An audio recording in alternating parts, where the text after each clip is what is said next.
Oglesby Schoolyard with the Moriarty Shamrocks. Fellas are all here tonight, guys I went to kindergarten and grammar school with. And who would have thought back then that Bob Hallberg would be standing up here with this type of company and be in the Chicagoland Hall of Fame? Back in the schoolyard, I used to pretend I was Louis Aparicio all the time. And I was always playing, now I'm in the same Hall of Fame. Louis Aparicio, Nellie Fox, Ernie Banks, I've got a lot of Cub fans that are friends of mine also, George Hallis, Bill Veck, and me being inducted into this Hall of Fame. What an honor for a Chicago guy. I would like to thank Jerry Schmidt for nominating me for this position, and Howie Fagan and the selection committee for bestowing this honor upon me. It's been a great run for me, and when you mentioned Chicago several times up here, I am a Chicago person. Leo High School and Chicago Teachers College, playing for Spencer, but I'm also a trivia question. A lot of people don't realize that. I'm a Chicago trivia question, an Illinois trivia question, and maybe a national trivia question. What coach became the head coach, the head men's coach of 3 different colleges and universities and never had to move from their house? I was hired in 1971 at St. Xavier University, 1977 at Chicago State, 1987 at UIC, and never had to move. I don't think that was done by anybody. I don't think that's possible.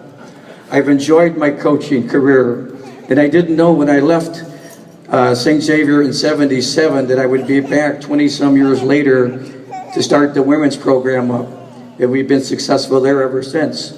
I've been very fortunate their whole career. I've loved every coaching job that I've had. I've loved every university that I've had, and I love coaching both the men and the women. I have a lot of highlights, as Corey said, in my career.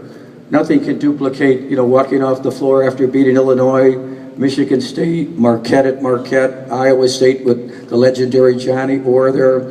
These were all great victories and great achievements for me, and I'll never forget them. But I do have an odd highlight in my career that I want to share with you.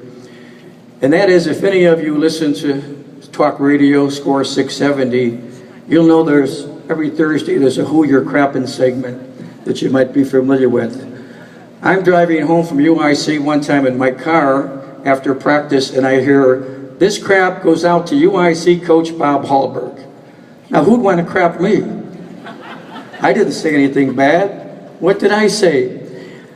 He goes on the radio, and earlier in the week I had been interviewed, and they were asking me about my next move, my next career move. And I said at that time, I just love Chicago. I never want to coach any place else. And Denny Wills can attest to this.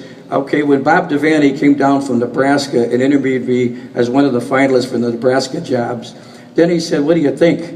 "What do I know about Nebraska? Corn. That's all I know. I'm going to have to leave all my family and friends behind." So I was never interested in doing that. So in the interview, I said I wanted to spend my whole career in Chicago. I was not interested in jobs like Duke and North Carolina. So the caller says, crap goes out to Coach Hallberg, who said in his interview that he wouldn't want to coach anywhere but Chicago, that he wouldn't want to coach at Duke and North Carolina. Hey, Coach Hallberg, who you crapping? That's a highlight for me, right? And part of that is, as I was growing up in the coaching profession, I saw many of my colleagues all of a sudden with their career ended where they were selling door-to-door encyclopedias. Of course, you can't do that anymore with the computer and everything. There's no more door-to-door encyclopedia salesmen. I saw coaches jump all over in their career and leave part of their family behind, where they had a son growing up in Nebraska and a daughter growing somewhere in California. I never wanted that for myself. I always wanted to make sure that I can, this day and age, drive down Ogden Avenue between LaGrange, Westmont, and Naperville and visit all my 8 grandchildren and my 3 sons. For me, my highlight now is my grandkids coming over for cookout and my boys doing all the cooking on the grill, and I don't have to do nothing but play hide and go seek.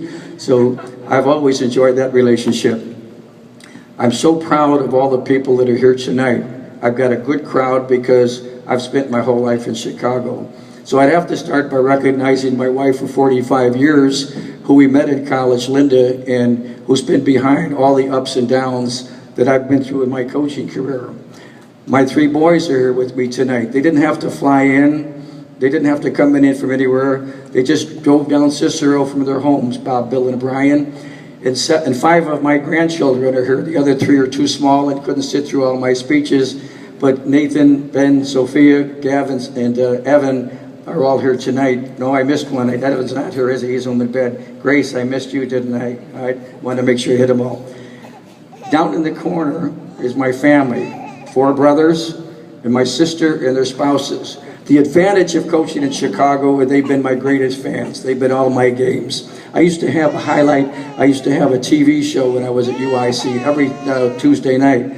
Flames Report. I know you don't remember that, but my mother used to watch it. So I knew that I always had one person tuning in on Tuesday night. So my brothers and sisters that have all been part of my career. My friends, not my staff, even though my staff from St. Xavier University are here tonight. They're all my friends. The Moriarty Shamrocks Grammar School. How many people go back to have their kindergarten mates here on a night like this tonight? The 5 O's plus 1. 5 O's that I coached back at St. Xavier in the 70s. The ladies that are here from my team from the